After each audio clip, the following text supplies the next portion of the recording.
Hey everyone, thanks for joining us. We're here live in the upper gallery at the museum, and we're here with another Art Talk interview.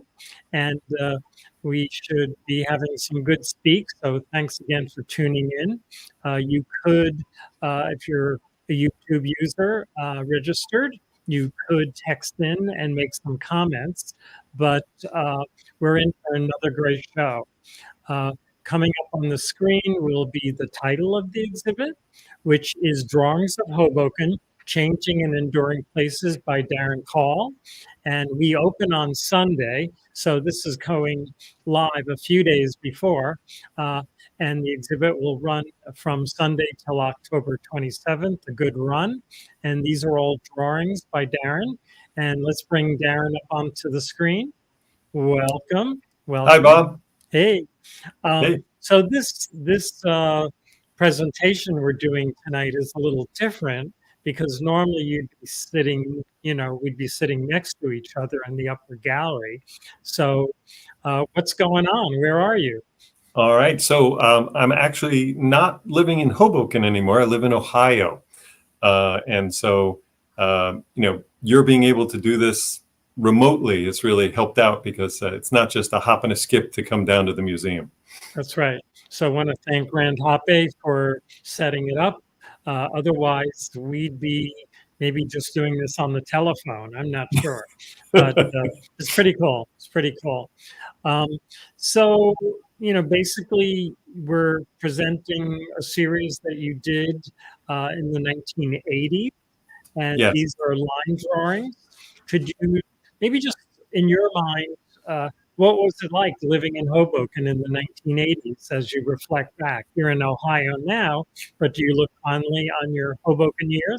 Oh, absolutely. I think that one of the things about Hoboken at that time was I was in school down in Rutgers, in the art school, and that was 1981 when I graduated, and a whole bunch of people in my kind of cluster of friends were talking about once they graduated, they were going to move to Hoboken, right? Because Hoboken had an art scene. They already had connections there. It was close to the city.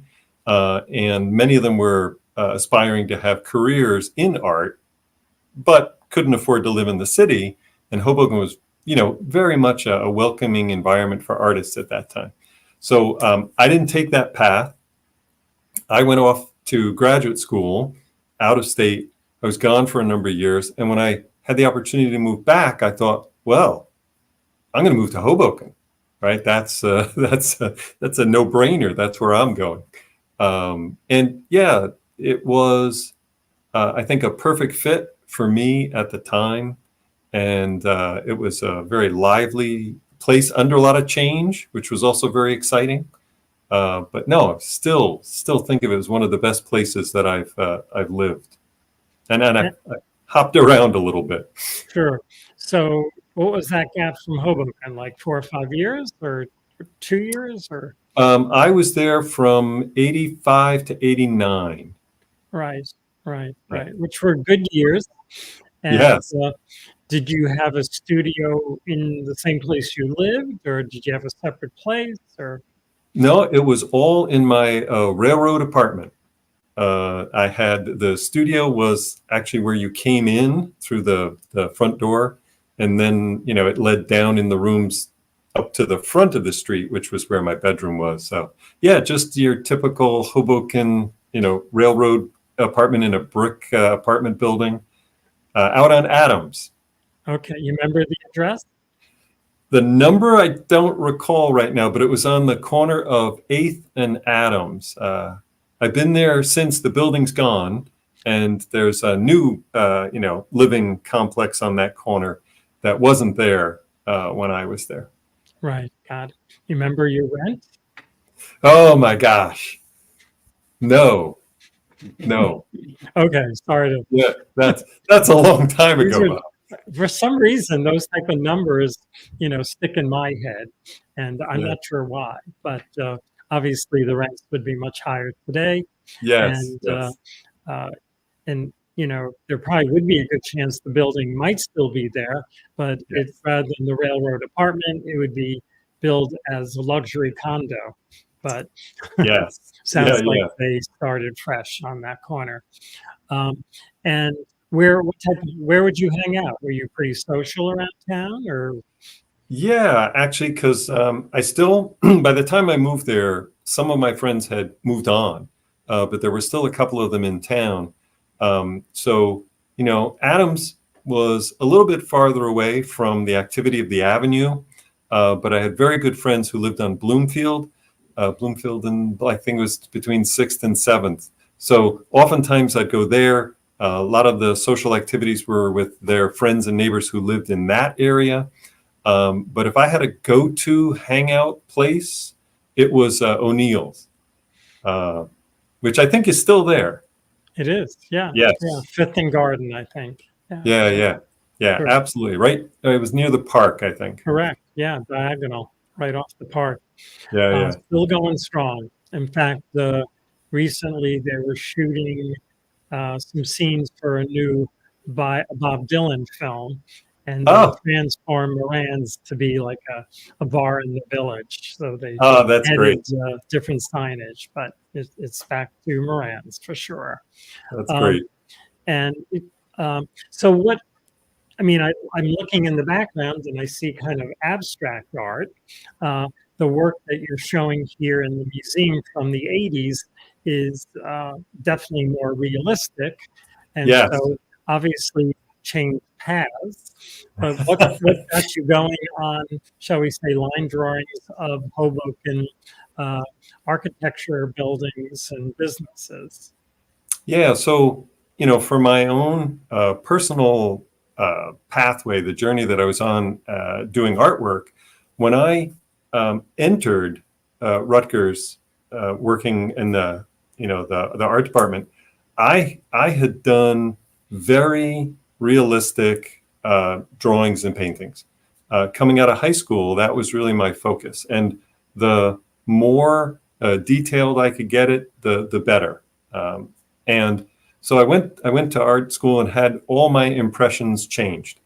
Because the focus that I had was, I'm going to become better at making things more photorealistic, more detailed, more actual. And the exposure that I got at Rutgers was great because it required you in the degree not to just come and do what you wanted to do, but to change the way you think about art. So you were required to take a lot of art history, and your teachers were really challenging you to uproot what you do to do something different. And because of that, I found that I could do my ideas in a variety of different ways, including doing things that were non-objective, like the painting that you see in the background, do abstractions, do different media. So when I got through that, coming to Hoboken, my goal was to meet the art community and to introduce myself to the other artists in town. And I thought, well, I love what's going on Washington Street. Let me capture that. And the technique I used for the poster that's behind you was a sketching. So not even a detailed drawing, but to try and say, if I were to walk Washington Street from end to end, what would I see? What would that walk be like?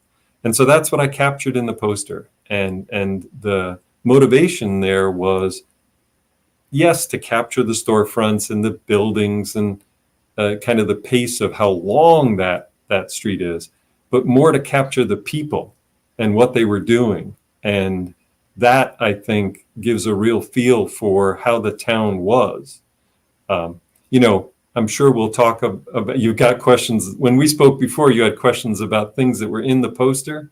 Right. Well, when the businesses across the street saw that what I was doing and even anticipated it as word went, some of the owners came to me and said, hey, look, could you make the sign better?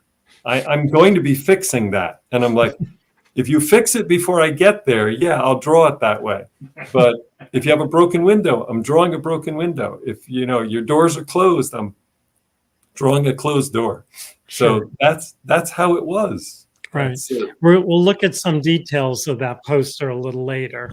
Okay, good. But sort of pushing back more, uh, where did you get artistic encouragement from your parents?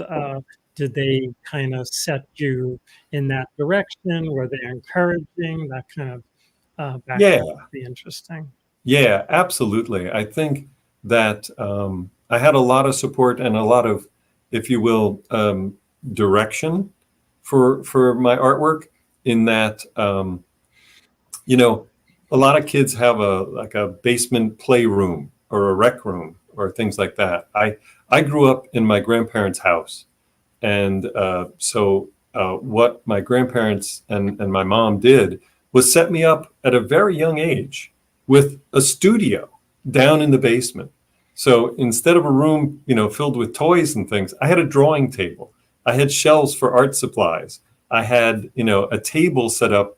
I actually, I taught neighborhood kids how to do calligraphy. It was definitely an encouraging environment. It was like, hey, explore. You're good at this. You enjoy it. Let's help you do more. It was really great. Ah, okay. So, um, so here we are in that classic cowboy outfit with Yes. revolver Yep. and Yep. horseshoe icons on your sleeves. What's the background on this picture? So this is when we moved. So I was born in Paterson, and we moved from Paterson when I was 7. This is me at 7. As you can see, I wasn't sure I wanted to be an artist at 7. I wanted to be a cowboy at Okay. 7. It's funny. I think I still have that gun. Wow. It's a little cap gun thing. Sure. Yeah, but the thing is, when I was a couple years older than this, I traveled with my mom and my grandparents, and we went out west, and we actually visited a dude ranch, a working ranch with real cowboys. And that's when I realized I did not want to be a cowboy because, they worked hard. None of them were dressed like this at all. And none of them carried guns. So I was done with being a cowboy. Gotcha. Was there like a TV show that kind of influenced your cowboy perspective, or just? If there was, I don't remember it. Of course, I think we watched all the westerns and whatnot on television. Sure. But I think it was just something of the time, because you remember this is the early 60s, 66, 67. Mm-hmm. And people weren't, little kids didn't want to be astronauts quite yet. Right. So they were cowboys or cowgirls or firemen or who knows. And they still want to be those things. It seems like it's the rawhide bonanza era. Yeah. So I think we have some examples of early artwork. Yes. So there's now family stories. I don't remember this myself, but apparently back in Paterson, I got in trouble when I was a little kid. The classic taking crayons and drawing on the wall. They made it very clear to me, can't draw on the walls. And I'm like, okay, I get it. Are you talking about at home or public space? Oh, at home. Mm-hmm. At home. I think it was, I think from the stories, I think it was the dining room wall, which was very accessible. And so I got my scolding and I never drew on the walls again. But when we moved, they moved all the furniture and they realized I had been drawing under all the furniture in the house. So I didn't draw on the walls anymore, but like Michelangelo, I had all these great drawings going on underneath all the furniture. So that's when we moved to the new house, and then they started giving me things to draw on. This is a piece of cork from packing. So they got some packaging with this cork circle. They gave it to me. I drew on it, and when my mother passed away a few years back, I found it, she was still using it as a trivet, in 2015. So yeah, that's one of the early surviving things, because I don't know whatever became of all my masterpieces underneath all the furniture. Right. Yeah. What happened to that furniture? Yeah, I sort of like the image that from a little kid's perspective, like that's the bottom of that dining room table is like the ceiling of the Sistine Chapel. absolutely, absolutely. And it was not forbidden. I couldn't draw on the walls, and I guess nobody caught me drawing underneath the furniture. Right. So you were safe. Yes, And yes. again, some early ceramics, I guess. Yes, yes. This is an ugly little pot. I can't tell you the year, but again, it's one of those things that little kids make and parents cherish. Again, she had a plant in this until the day she died. Uh, it's it's kind of sweet when you look back and you think of all the things that your children make and how they live on. Sure. So these seem to be the items you still have and recently photographed. Yes, yes. When my mother passed away and I was going through all her belongings, these are now back with me. That's pretty cool. So thanks for sharing them. Yeah, yeah, sure. And maybe we'll just bring up the next picture. Oh, sorry. So, yeah, okay. Okay. So this is your, we think your February visit to the museum, but we're not 100% sure. And what? I have the date. It was October. October. It was October. It was, you're Okay. right. Okay. So this is, we blew up your, I'll say, signature piece of your Yes. drawing of the complete west side of Washington Street from Observer Highway up to 14th Street. And you're pointing to Filippo's Pizzeria, it looks like. Yes.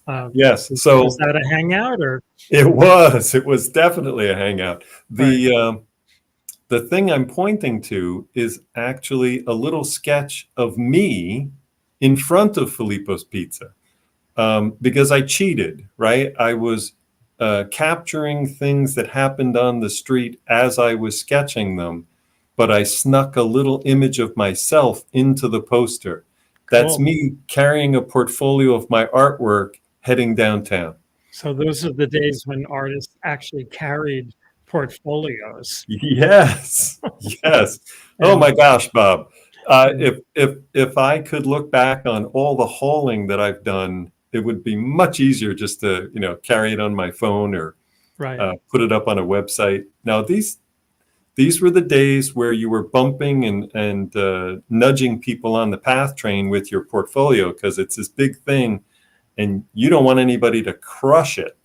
Right. So yeah, it was quite a delicate act to be bringing that into But the it city. could be almost a weapon too, right? You had good edges on it. And of course, Good. I can remember the challenge of carrying those big ones up a set of stairs. Oh You yeah, always hit the end of it. And then if you were going to studios to show work or whatever, and the wind was strong, you could be challenged also. absolutely. It's like a sail. Definitely want to go the right way. So I can't tell you how many people said, wouldn't it have been a good idea to sort of photograph Washington Street through the years? And I'll Yes. start at one end and go to the other end. But you're the only one I know who has done it. Well, I kind of wish that I had taken photographs from end to end, Sure. because it would be easier to compare that to decades of changes as you Sure. watch it happen.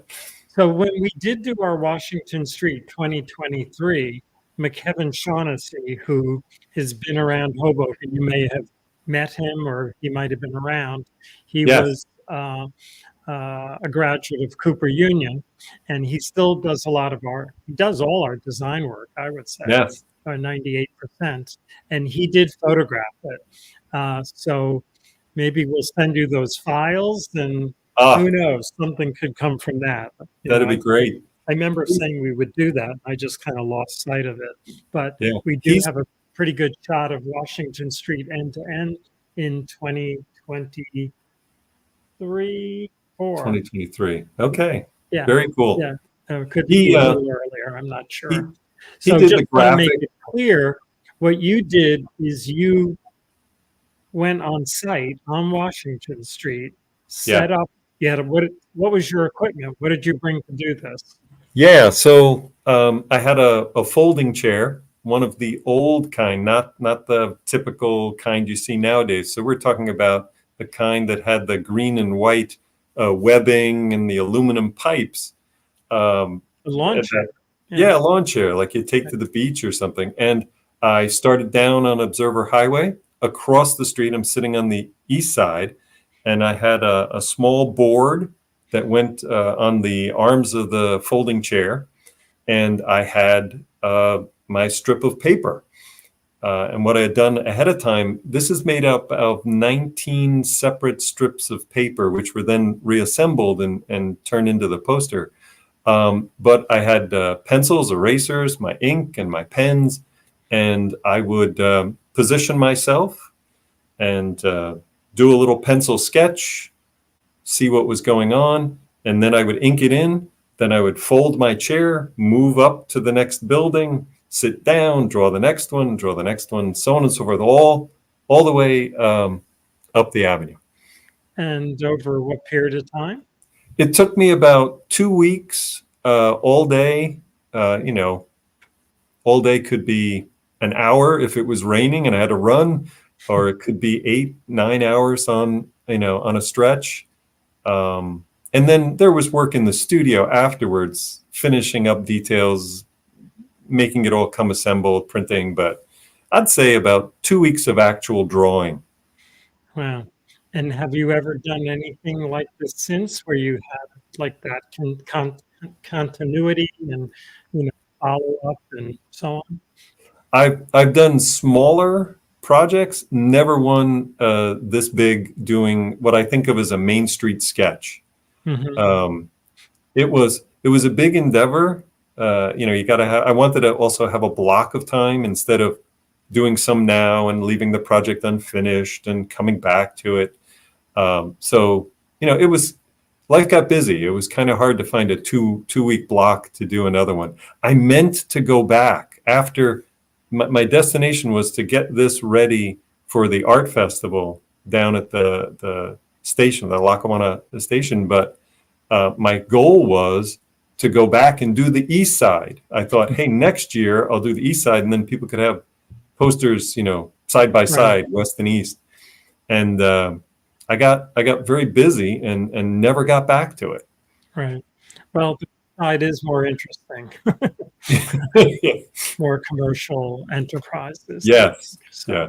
And then so glad that you decided to use little dividers at the beginning of the block and the end of the block to let us know where we are, which in the beginning, when you first look at it, there's so much going on. It's like a real feast for your eyeballs. And you actually don't see like 4th Street or 5th Street. You start getting like, caught up in, oh yeah, that's Lalo's and it's not there anymore, or whatever, or it is still there. And so it is really fun. And it is dated, 1986, I think? 1986, yeah, Washington Street, and it's classic. And we have had a blow up of it outside for several months. And we have a lot of visuals outside to look at. But generally, I think more people spend time on that. And most of them probably don't get it at first because they're more recent arrivals in town. But after a while, if they look at the date finally, they kind of get it. And we've never really gone through and sort of said, oh, there's only 15 stores out of 100 stores there. I don't know. Yeah. But one of these days we'll make that a treasure hunt or something and let people try to answer that question. Yeah. Sure. But, there's I think, and then don't quote me on the number, but I think that there's 240 addresses, 240 Oh, right, storefronts right, in the whole poster. I may have trimmed one or two at the beginning, and I only did, I think, the first building after 14th, just to give you context, right. But I went through in 2020, I think that it was 2021, when I rediscovered that I still had some posters in my studio. I went through on Google Map, just looking at every item, Right, and I'm like, oh, look, Sparrow Liquor's still there. right, Um, right, so I didn't count them, but I did definitely check out every one of them to see what's going on. right.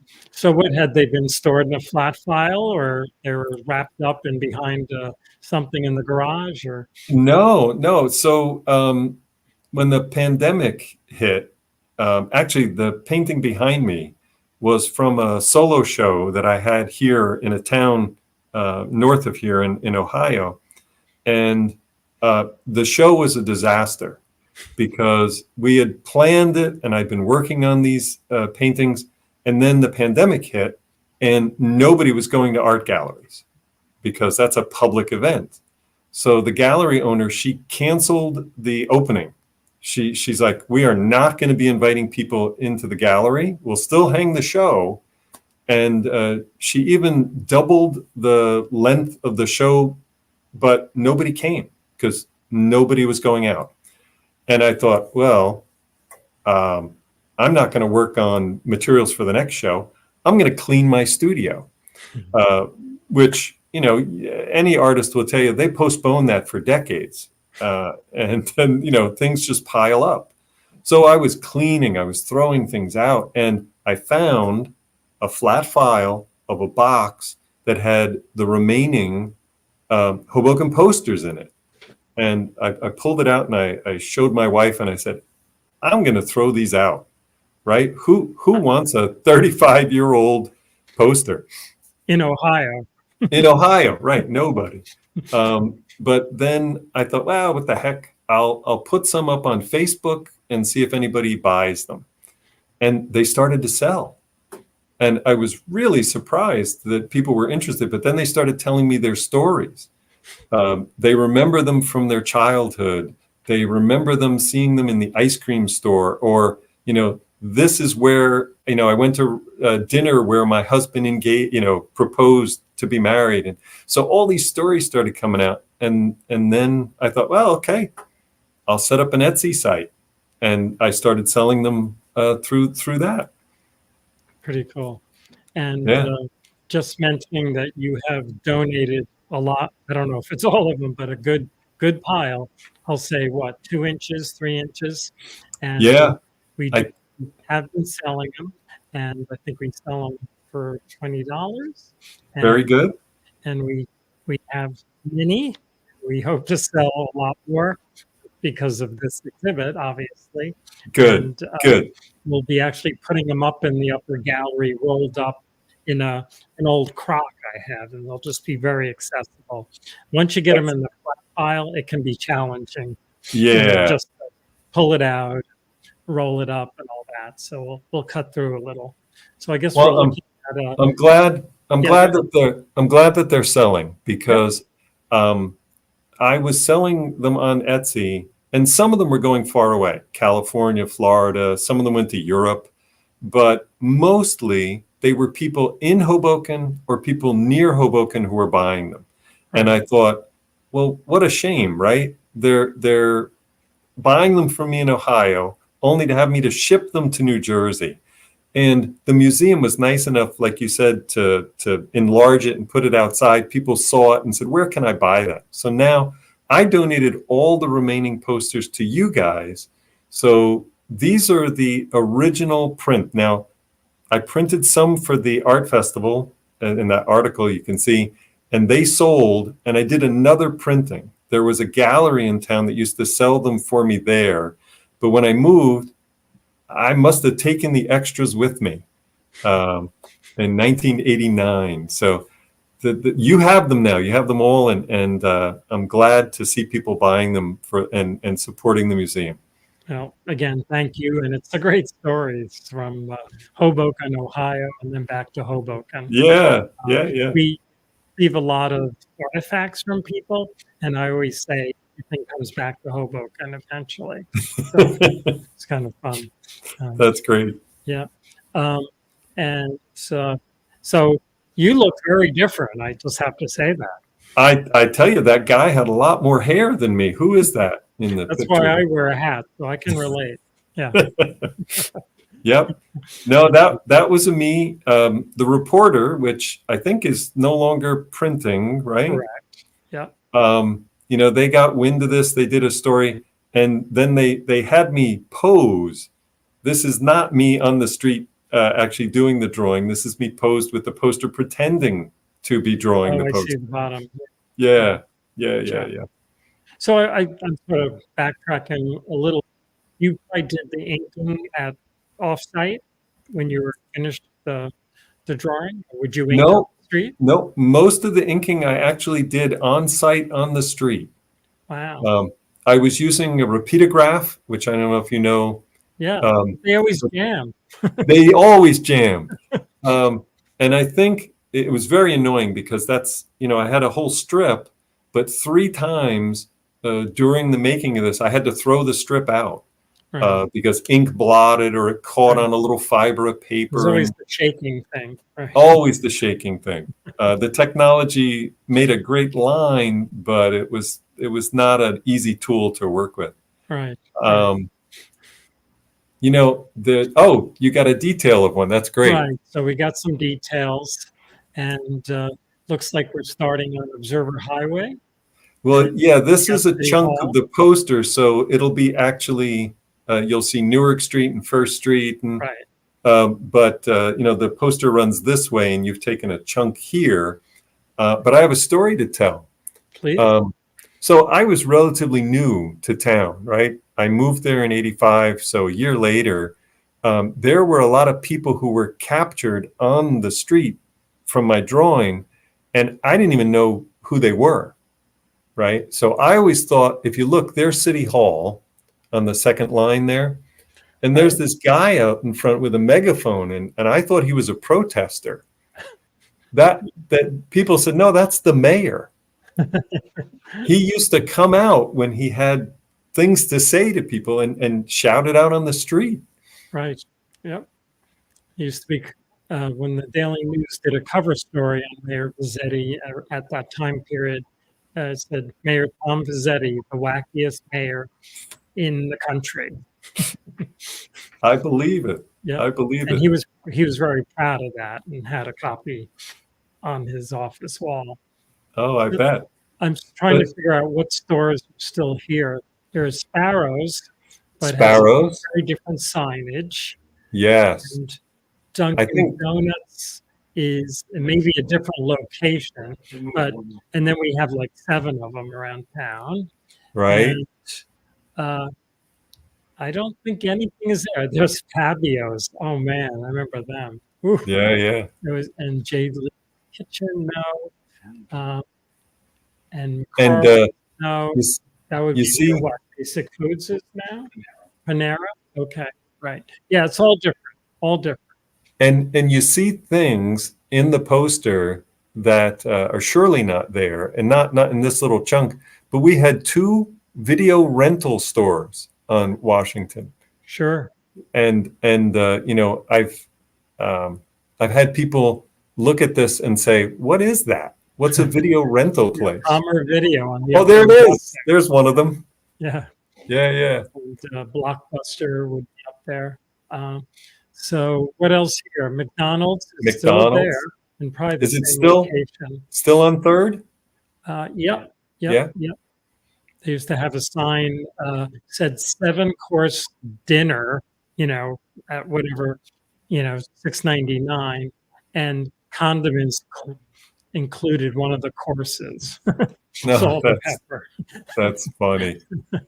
Well, if you look in front of McDonald's, I don't know how many old Italian widows you still have. Oh, the black, yeah. But dressed in black with the black headdress. Sure. It was classic, and many times you'd see them gathered together walking down at the park. But you've got a lot of typical things going on here. Someone with a walker. In J&J's, there's somebody just hanging out in the doorway, which was a common thing for the owners to do, kind of blocking the way into stores. Yeah.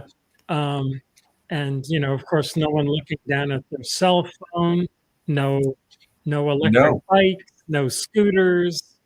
So, yeah, a lot of no. changes. But, there were still obstacles. If you look on the bottom, on the left-hand side, there's a little kid with his arm in the air. In the Yeah. poster, you'll see he and someone farther to the left, they're playing catch right on the sidewalk, Yeah, and sure. people riding their bicycles. Yeah, it was not, you had to look where you were going. You still do, You still do. but for different other reasons. Oh, they're sparrows. Yes. You have a beautiful line. It's I don't know. I guess it's your signature.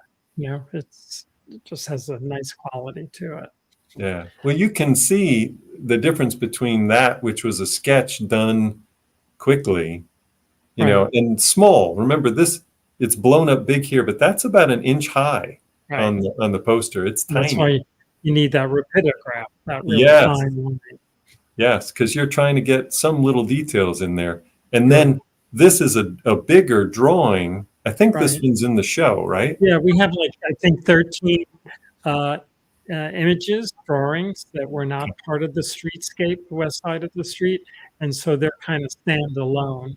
Okay. And they're framed up, look very elegant, and they're in these black frames, so they really pop. They're really nice. Yes.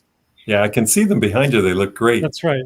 Yeah. Thanks for doing all of this remotely, because I couldn't be there to actually make it happen. Right. Well, if you were here, we still would do all of this. The only thing that's remotely is what we're doing right now. Okay, great. But it seems like you're pretty close. Like you're in Jersey City or something. That's right. Hoboken Farm Boy. Yeah. Yes. Classic store. Yeah. And I love there's the antenna on top. Sorry to overspeak. The antenna is like a branch of the tree. Yeah. So this is another place that I spent a lot of time at, and I did this drawing. So after I did the poster, businesses and people in individual homes would approach me to draw their establishment or their house or so on and so forth. But this is interesting because the original owners at that time had me do this drawing. And then years later on my Etsy site, the children of another owner bought a print and had it sent. I think that one went to the UK, so that the one-time owner could have an image of the store as it was. Right. And you decide to do it like just straight on and stand alone. Yes. Right. Sometimes you'll see me put them in context. I'll draw not as detailed, but little wireframes of the buildings next to it, so that you get an idea that it was part of a continuous row of buildings, not just truly standalone. But sometimes I did them just like this, where the focus was just on that one building. Right. So someone on Facebook, which was Rand, who's engineering, is letting us know. Okay. This is now a restaurant called Precious, and it's Chinese and Japanese cuisine. And do we remember the name of the original? Was it like Roy or something? Oh, Roy. Roy. And Mr. Sobsey was the original guy. Oh, at the Farm Boy. Yeah. So Roy was the original owner. We think he's moved on, and maybe he was your client in a sense. Okay. Yes. And then Michael Sobsey did the produce there, and he ran Sobsey's grocery store right behind City Hall for years. Okay. And now it's taken over by his son, who has a restaurant called Alfalfa's there. Anyway, just a little sidebar stuff. Yeah. This could be my favorite drawing in a way, just subject matter for sure. Well, you've got the story here. I remember the signs and I just thought, this is odd, but you know the history. Well, odd is a good way to describe it.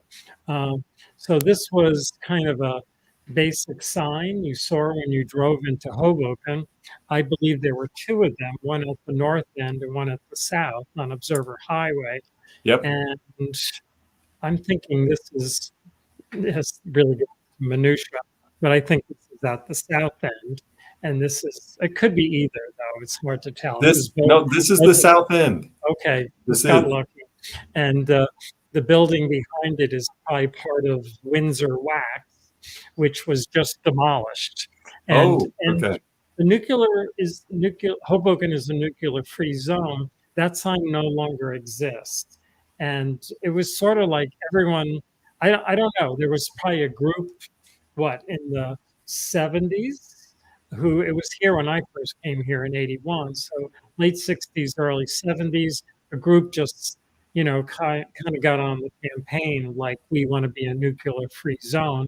I don't think there was a threat of bringing in nuclear material that I know of, but there was a ship actually that was a nuclear ship that was part of American export. So we're going to have to research that. But the ship obviously would be on the river, and it wasn't driving into town as cargo on a tractor trailer truck or something. Right. Or coming in on the rails, Exactly. And then there was also maybe attached to the sign later, like home of, baseball and birthplace of Frank Sinatra. Okay. And sometimes the mayor's name would be attached to that.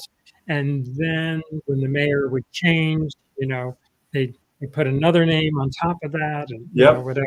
But yeah, I'd love to have one of those signs. I don't know where it would be, but that was pretty cool. You captured that, and you even down like the ID number on the telephone pole. I love that type of detail. Now, I bet you could find that telephone pole. You could. Okay. And this is obviously photograph that inspired other drawing. And we might as well just cut to the other drawing. And this really translates well and has your classic, kind of, I don't know, but your lines, they get great, beautiful, repetitive, squiggly line, like on the left. I just love that. And the brick. And I can imagine this is the type of doodle, I'll call it a doodle, don't take it the wrong way, but this could be the type of doodle that was under your family's dining room table. Could have been. And, well, the photograph that you showed, while I was doing the drawings, I was still doing other artwork in town. And Cafe Louis, the guys who ran that, were very good supporters. They met me when I was out doing the poster, and they invited me to do a drawing of their building. And then they saw some of my other artwork at the gallery across the street, and they invited me to put up a show in the restaurant. So I had a show of a bunch of my photographs. And that photograph that you saw was one that sold from that show because, I know that when I moved there was a lot of tension between the existing residents and incoming residents who were part of the conversions to condos and whatnot. But this church, the community church, was doing an outreach saying, this is just another wave of immigrants in the town, right? So welcome them. And they expressed it as, Jesus loves yuppies. And I thought it was just such a mark of the time to capture that. So that's where the photograph came from. Right. And that church still exists, and I would say is still pretty progressive. Good. And it's corner of 6th and Garden. And Mark Innes was the Reverend. And the church has had a real history of, shall we say, reform ministers who Okay. are, trying to increase, obviously, their attendees, but also Yes. connect with the communities. Mhm. And uh, it's funny, the term yuppies, most, anyone who's here in the 80s, yuppies was a very common word. Yes. And, and the opposite would have been B&Rs, for born and raised. Yes. And depending how it was said or who said it, it could be derogatory or it could be matter of factly. But you would Yes. know how someone meant it from their context and tone. And Absolutely. but again, I can't tell you how many times I have to explain to people the term yuppies. They Oh, just yeah. they've never heard it.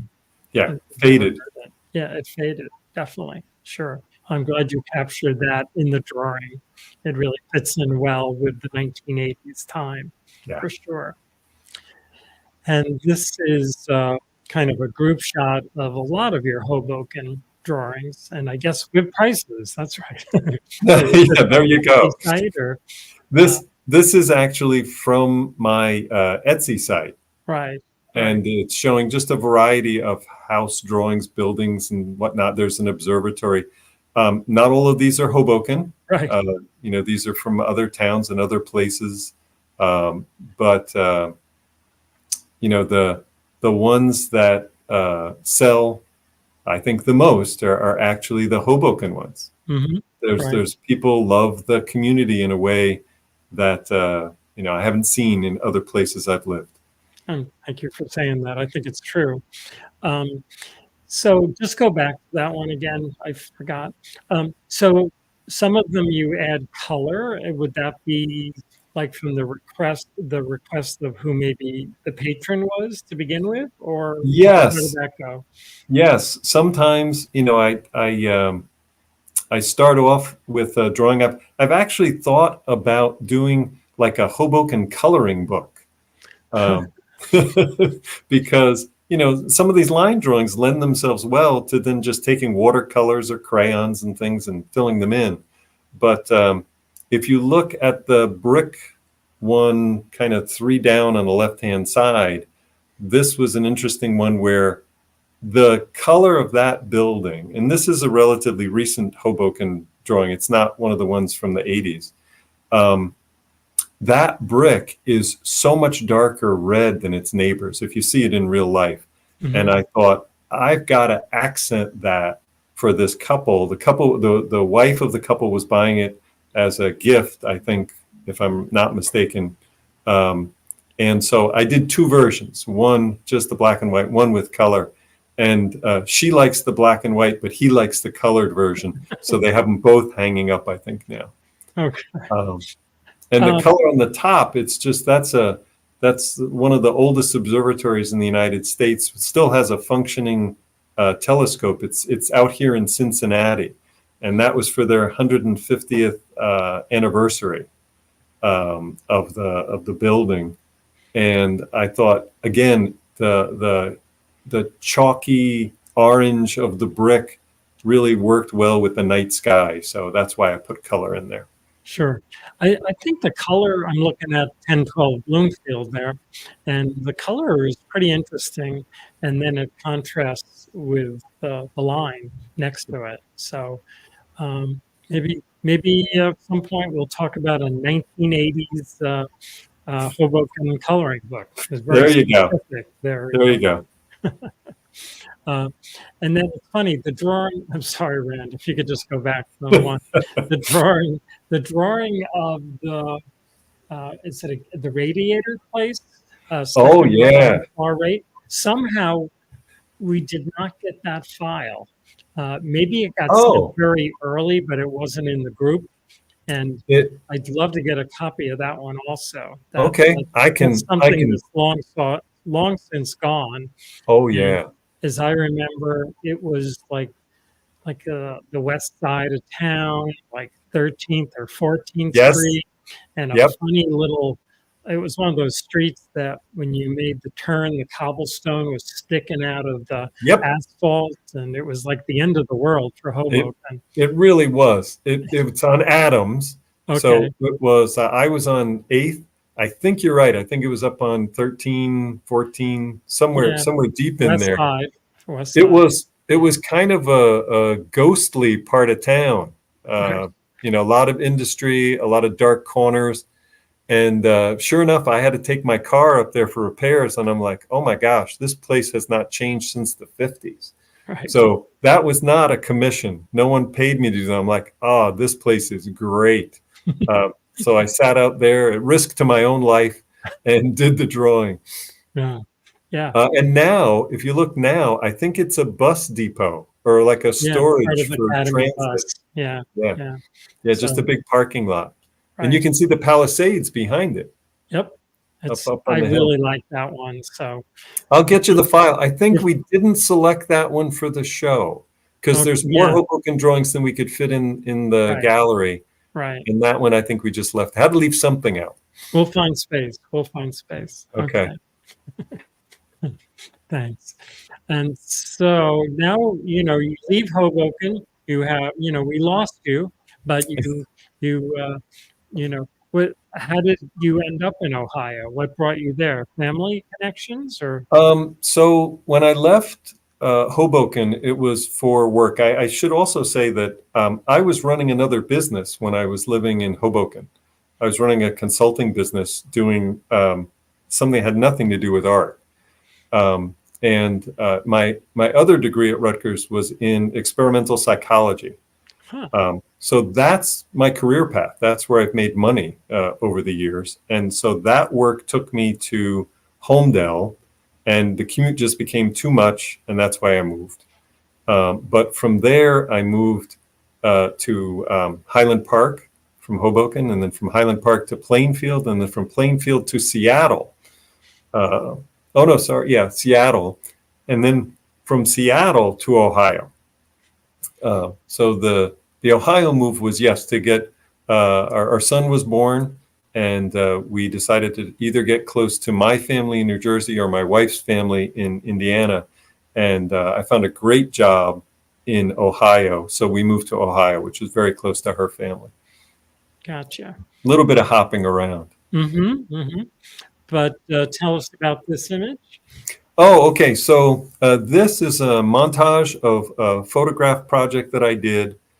This was in a show in Cincinnati in 23.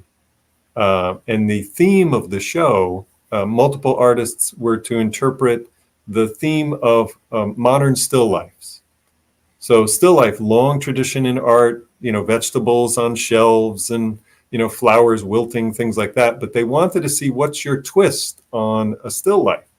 So I had done this series of photographs on the street in Seattle, where I stopped people who I saw who were walking down the street if they were carrying something, anything. And I asked them to pose for me in front of the sound there and put that thing that they were carrying in front of their face. So what I wanted to do was take away the personality of the person, right? So their face is hidden. But yet, if you look at what they're wearing, what they're carrying, how they pose, their personalities still come through. And it's one of those things where you sit and you look at the details and you start thinking, who is this person? What are they like? And so I put that montage together because I called it Everyday Objects, because it's a still life more about the objects than the person behind them. Got it. And did some people just think you're off your rocker or? Oh, yeah. Yeah. I mean, so did the people who stopped when I was doing the Hoboken Poster. But, doing street art, doing public art has always been a common theme for me. It helps me interact with the people, but it also is a good way of sharing with people about their community and their art. And in this case, them as individuals, they become artwork. Yeah. And so, there's plenty of people who walk on by and I politely, say, thanks, thanks for your time. there's other people who, get into it, love it. And then there's, the hangers-on who keep coming back. I think I told you a story when I was doing the Hoboken Poster. In the early days, like maybe in the first block or two, this old Italian gentleman came up looking, from about 7 feet away, just trying to figure out what I was doing. And then he finally got the nerve to come up and ask what I was doing. And I explained the project. And in his broken English, he said to me, "You crazy, you crazy," right?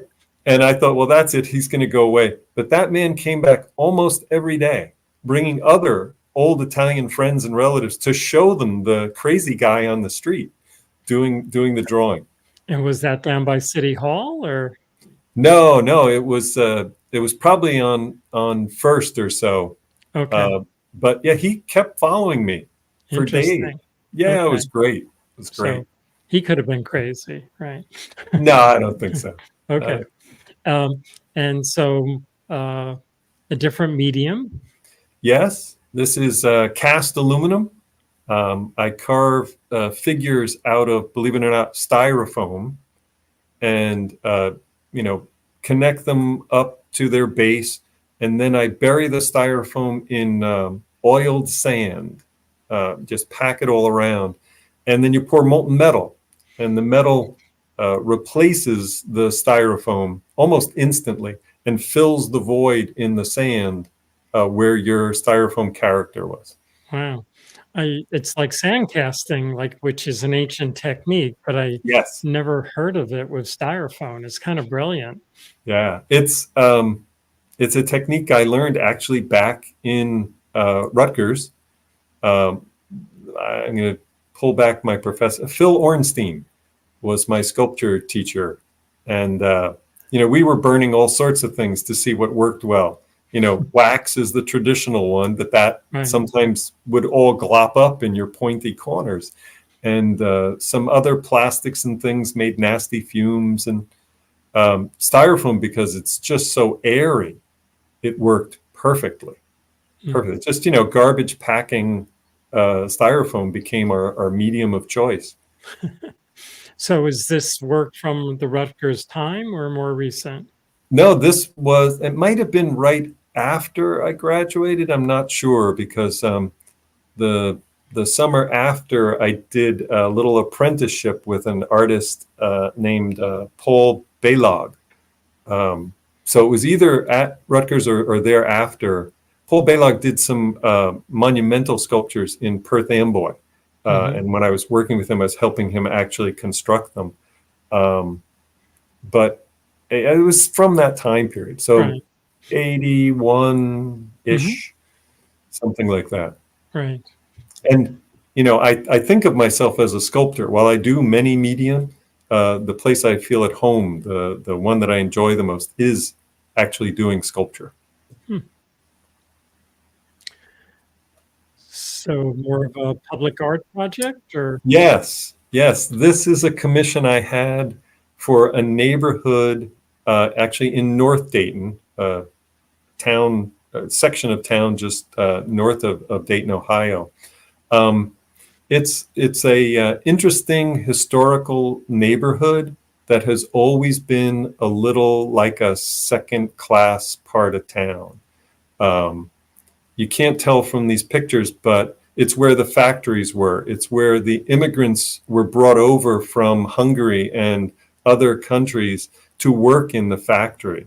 In fact, one of the sculptural panels that isn't featured here shows the original row houses that were built in a walled city for the immigrants, because they were not allowed to go out and mix with the other people of town.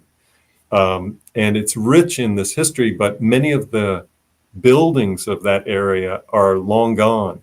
So I recreated them in this reading terrace that's now in that neighborhood, to give the people a sense of that rich heritage, to create, if you will, a little art gallery, so that when you're out there and you're on the reading terrace, you can enjoy the neighborhood that you're in. And of course, just like Hoboken, waves of immigrant populations have come, established themselves, mixed with the people that were there before them, and moved on. So it's strangely Hoboken-like. This Are these metal then? Die cut kind of? These are aluminum panels that are cut out, and it was a water jet process, highly pressured water with a little bit of grit, cuts them out, just like a laser cut printing would happen. The inspiration for this came from a painting in the local art museum. What the people who were running the competition did was select permanent pieces from the local museum, present them to the patrons of the library in this neighborhood, and said, which ones do you want to inspire artists to create ideas? And it was a painting by Charles Sheeler, an early,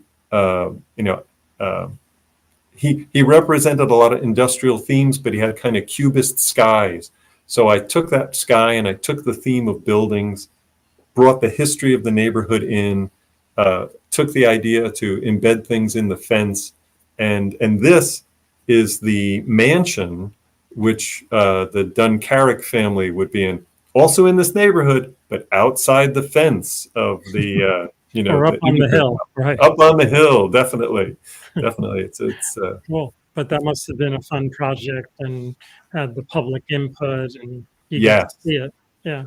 And I walked the neighborhood looking for traces and got to talk to people who currently live in some of those houses. Some of those houses from the, turn of the century, 1900, they're still there. Sure. They're greatly modified. And they didn't even know they were living in a historic house.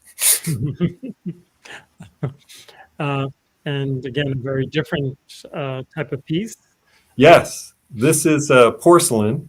When we lived in Seattle, we did a lot of kayaking, a lot of getting out in a very different nature. And one time, it must have been the birth of anemone babies when I was there, because there were literally thousands upon thousands, just the little babies floating in the water when I was kayaking. And it inspired me to say, could I recreate that in porcelain?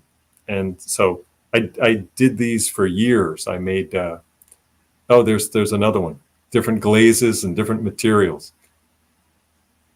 Yeah, very delicate. Yes, very fragile. Sure. Hard to fire successfully. Imagine. Yeah. Yeah. So do you fire one like individual and then adhere them together, or? No. So you have to fire it. You fire each piece twice. Okay. So the assembly is actually rolling a piece of clay. First I build a dome, and then I attach each individual piece, finger, if you think of it as its own thing, and then I position it, and then I roll another one and I attach it. A piece like this, that's probably 7 or 8 hours sitting just attaching the little fingers. Then they dry for maybe 2-3 weeks. Then you fire them to harden them. Then you glaze them. Then you fire them again. Yikes. Yeah. And this is more painting medium, like behind you? Yes, exactly. I guess since 1998, I've been working through ideas of how lines interact, how they intersect, overlap, giving a sense of depth, the patterns that happen when you rearrange very simple common elements over and over. So like the painting behind me and the one that's pictured there are different expressions of different ideas of how these lines can interact. And this one is actually my one of my favorites. And I can't explain why. Oh, there's the painting that's here. Okay. Yes, this one is my son and my wife like this one. I actually made it into I had it printed on a mouse pad so that they could have it with them. But yeah, now it's here in our dining room. Right. There, I mean, it's a little off topic, but there was an artist in town, I never got to know him, who did this type of work and he just used tape. He would have Ah, hundreds of colors of tape and just apply them, and sometimes wow, like on a building. And they were pretty wild, and it that's had that great. incredible color from, tape came in. Yeah, it Yeah, kind of reminds me of that. yeah, But, yeah. Well, um, these look like tape. If you yeah, think about it, they look like long, stretched out right. ribbons on a gift or something. Sure. Well, and it actually looks great with the gray floor too. Yeah, Um, um, so you have an incredible, variety of work, different mediums, from abstract to, somewhat realistic and yes. pretty interesting. And Very, that's really due to the education I got at Rutgers. And my particular teachers made it a point that their goal was to teach us how to think like an artist and know what to do, right? Techniques we could acquire, but they especially one of my teachers honed the idea that you have an idea, you make a project. If the project requires you to acquire a new media to deliver that idea, you just do it. And that stuck with me. A lot of people prefer to pick one thing and then just go deeper and deeper. right. But I've always said, what's the best way to get this particular idea across? Hmm. And I've run with it. Right. Well, it worked for you, but I can imagine there were a lot of artists who would sort of almost reject that approach. Yes. Like I know what I'm doing, and don't mess with my head. Yeah. Well, there's a lot of art schools that kind of beat that out of you. Hmm. That say, here you are, you're 18 years old, and I want you to pick the one thing, the one way you're going to go for the rest of your life. And they suppress a lot of that. And I'm really very grateful to Rutgers and the specific teachers that I had, that they encouraged us all to be explorers. Pretty It was cool. great. And is that our last image? I think it Ah, is. So our hour is sort of winding up, and okay. I think I got to know you much better from this conversation, and it was great to hear all your paths, I guess I would say. Yeah. And the show is going to be opening on Sunday. People can watch this on one of the monitors in the museum. It will be Oh, great. playing. It'll be on closed caption, so we don't, have to worry about noise and so on. And so we know this will, get a lot of viewers when they come to see the exhibit. And Good. again, a reminder that things will be opening this Sunday, September 8th, a reception from 2 to 5. Uh, we'll have wine and refreshments, and which Darren will have to enjoy virtually or digitally or imaginatively. And I'll set something up here. okay, sounds good.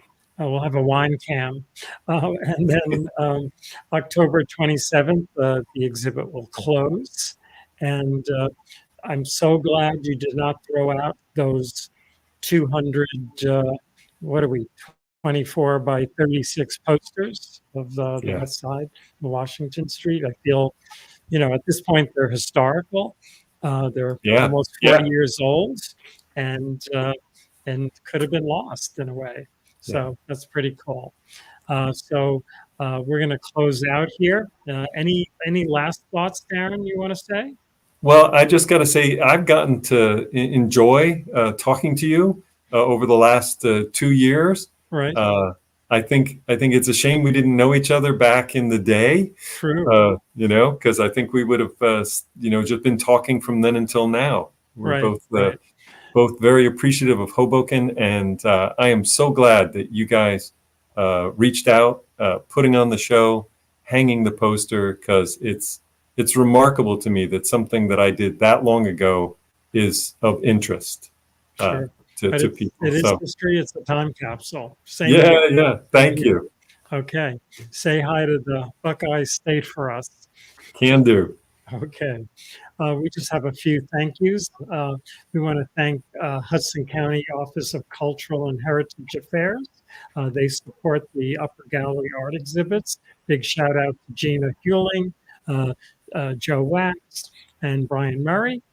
And we do have some keystone donors that we call our Shipyard Circle people. All these people are big supporters of the museum and make running the museum much easier. Uh, and then we also want to make note that our main floor exhibit, the photojournalist retrospective work of Benedict J. Fernandez, will be up until December 22nd, 23rd, whatever that Sunday is before the holiday. And it's a show you should see. And then in addition, we want to mention that our regular Hoboken Talks, which is usually on Thursday nights, will feature PJ Gonzalez, a great, I'll say kid, but he's not a kid, he's an adult. He will be talking about growing up in Hoboken, and hope you can tune in for that. And again, if you enjoyed these programs, please make some comments on YouTube. Please subscribe to YouTube. And we score points when you sign up for YouTube in some way or another. And again, we're the Hoboken Historical Museum. I want to thank Rand Hoppe for engineering tonight, which was more like a Zoom from Hoboken, New Jersey to the state of Ohio. And I think we're signing off just about now. Have a great rest of the evening and see you in Hoboken and see you in the museum. Thank you so much, Darren Kall.